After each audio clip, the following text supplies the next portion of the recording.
This video is about how our thinking becomes rigid after trauma. So with the overwhelm of trauma, our brains become hijacked rather like a cartoon explosion. It fills the space. What's left around the outside is very intense, and that leads us to be rigid in our thinking. Have you ever come across anybody who's utterly convinced of their own truth, while all the evidence shows the opposite? Imagine a person who's very ill and powerfully refusing to go to hospital, convinced that they're going to die.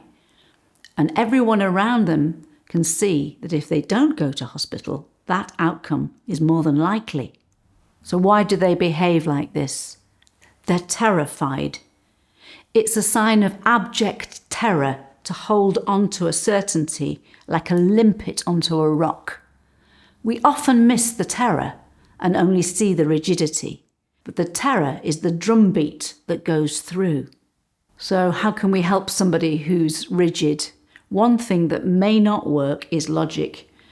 Logic tends to backfire on itself. If we reason with somebody who's rigid, depending on how we do it, they may dig in even more and become more rigid. So the rigidity of trauma locks us into a binary position. Right, wrong, safety, danger. It's rather like being on a train track between two different stations.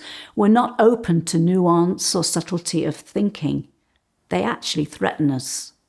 So this person who feels so rigid needs to be helped to move from a trauma position to a care position.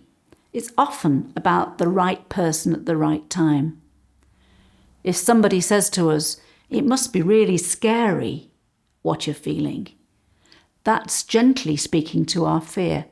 We may feel we can let go of our fear and see a different perspective. How do we become less rigid? We might begin by spotting our binary thinking, the right and the wrong, and ask ourselves, is this coming from a trauma position?